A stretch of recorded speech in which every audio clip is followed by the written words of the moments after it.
planning professional development for you and maybe even your team members. That's what we're going to be talking about today on this episode of How to Lead, the podcast for CEOs and founders and leaders of all sorts who want to find the perfect balance of empathy and authority. I'm Kate Waterfall Hill, and I'm a leadership coach with over 30 years of experience in business and leadership development.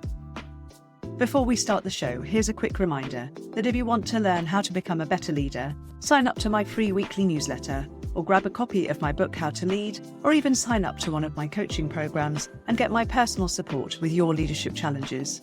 All the information can be found at waterfallhill.co.uk. So let's kick off once again with my alter ego, Linda the Bad Manager, and see how she approaches planning. Yes, Jason, you want me to do some planning with you for next year? I don't really like planning. Well, no, because then that means I've got to put my intentions and my goals down on paper somewhere, and then I might be held accountable for it. Don't like it. No, I'd rather just wing it. Yeah, I quite like a crisis. Just battling against unforeseen circumstances is more fun. I've got lots of experience, as you know, and I do tend to work better on intuition, gut feel. Well, most of the time it works. No, I'd rather do some firefighting, be reactive. I don't really like thinking systematically, planning for the future, trying to decide actionable next steps. No. Feels a bit overwhelming, and actually, to be honest, I don't really like change. No, I like things as they are, and the trouble with planning is that it often reveals that you do need to change something, a process, a system, a structure, personnel. No, I like to keep things like they are, comfortable. And anyway, I haven't got time. I haven't got time to do any planning. I haven't got time to think about the team and what we might be doing next year. I certainly haven't got time to be thinking about my own professional development or anything like that. Have you seen how many emails I get on a daily basis? No, I need to stay here at my desk, just worrying about the day-to-day operations. Don't want to look into the future. It's all very well doing some planning, but then it means you've got to predict the uncertain future. I don't want to be made to look stupid by getting it wrong, do I? I just don't really get why planning helps. I know people say it reduces stress and generally it leads to better outcomes, but no, it's not for me. It's a bit of a waste of my time. Not an investment, no. Linda's quite nicely revealed her tendency to avoid planning at all costs in case it shows her up. So rather than thinking of planning as an investment in her future, she views it as a waste of time. Let's talk about what actually works. Take a moment right now if you could, whether you're driving, walking or sitting at your desk. Just take a moment to reflect on your leadership in 2024. What moment stands out? Perhaps it's a conversation that made a real difference, a decision that shaped your team's direction, or maybe even a mistake that taught you something valuable. Next, let's consider your impact. This time next year, what do you want your team to say about your leadership? Not the corporate speak, not the polished performance review language. What actual difference do you want to make in people's working lives? You might realise that your biggest impact isn't going to be the projects that you or your team deliver, but in how your team grows in confidence. Your goal for 2025 might be creating more opportunities for your team to step up and lead, even if that means you need to step back. Now let's get specific about how to plan for your own professional development, and you can use this framework to support your team in developing their own development plans too. I'm going to share a simple 3-part planning framework that really does work. Part 1, your foundation. I'd really encourage you to think about these questions. What one leadership behaviour, if you improved it, would make the biggest difference to your team? Where do you spend most of your energy? And is that where you create the most value? What conversations might you be avoiding that really do need to happen? Take a moment to really sit with these questions. You can even pause the podcast if you need to. To recap, what one leadership behaviour would make a big difference? Where do you spend most of your energy, and is that where you add value? And what conversations are you avoiding?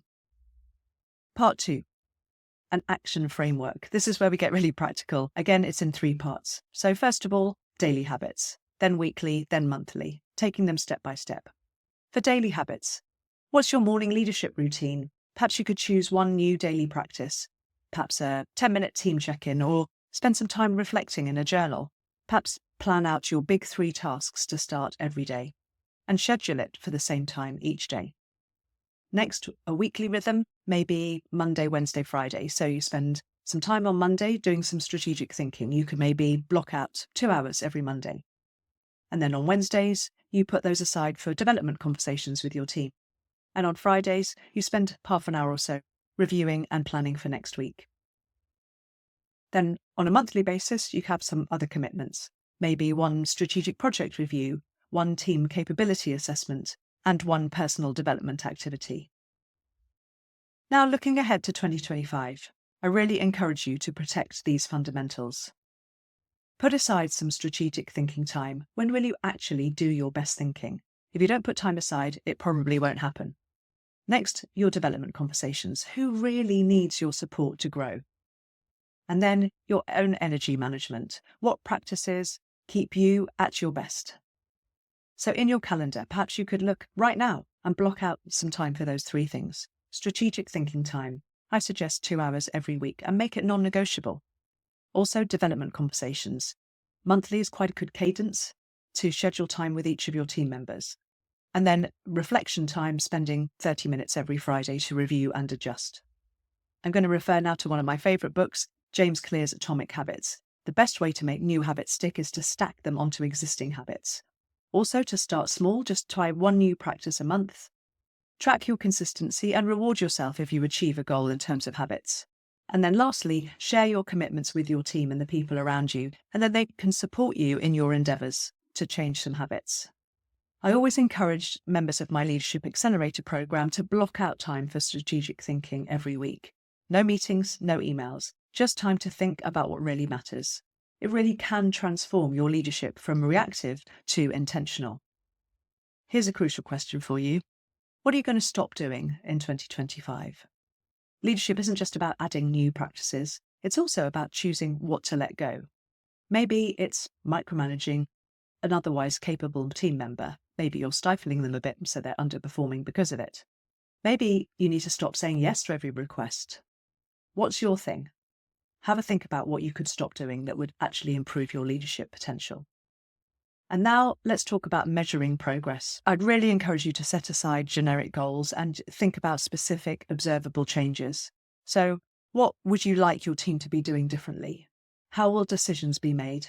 What will your meetings look like? And how will problems be solved? Again, create 3 levels of success markers for this. So let's have a look at what you might want to achieve by the end of quarter 1, say. Let's have some indicators here. At the end of quarter 1, would you like to see that you've got some new habits forming and your team are starting to notice changes and the initial feedback is gathered and it's good? And then by mid-year, your practices are more established and more consistent. Your team are actively engaging differently and you can see measurable improvements in key areas. And then by the end, maybe it's sustainable changes are completely embedded and are business as usual. Your team is performing at a higher level and your leadership style is transformed. It's pretty unlikely that you're going to be able to do all these changes, even though some of them might be small tweaks on your own. It's really important that you get some support because leadership can be lonely, but it doesn't have to be. So ask yourself these 3 questions. Who gives you honest feedback? Who challenges your thinking? And who supports you when things get tough? These aren't just nice to haves. They're really essential for your growth. So a support structure is really important. And again, there's 3 elements I suggest you build in here. So 1 is your challenge network. So maybe 1 mentor above you, 1 peer at your level, and maybe 1 team member who'll give you honest feedback. Secondly, your learning system. So what are you going to focus on each month in terms of a skill elevation? What reading or course can you take that would be aligned to your goals? And could you do some reflection journaling or note-taking practice to boost your skills? And then thirdly, your accountability framework. You can do this on your own or with an accountability partner, but it's a really good idea to have a weekly self-check-in using, again, these 3 questions. What did I learn this week? Who did I develop? And where did I make space for strategic thinking? So we've got a lot of things to do here, but here's your immediate action plan for this week. Today, if you can, take some time to block out your strategic thinking time for the next few weeks, maybe even months. Put it in your diary as a regular commitment. Also, schedule your development conversations. Have those again in your diary and stick to them. And then choose 1 daily practice that you want to embed in your life that you do every single day that will become a habit quite quickly. And then you can move on to tomorrow.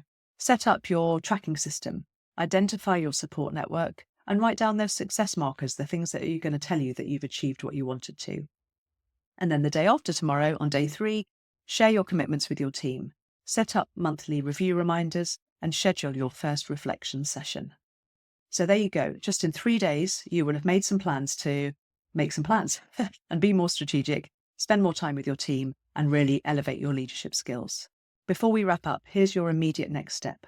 Take 30 minutes this week, if you can, book it right now, and answer these 3 questions. What's the most important change you need to make in your leadership? Who needs more or less of your time and attention? And what's one habit you'll build to support these changes? Remember, watching others grow is one of leadership's greatest rewards, and your development directly impacts their opportunities. Your leadership impact is just way too important to leave to chance. Start with one small change, make it consistent, and then build it from there.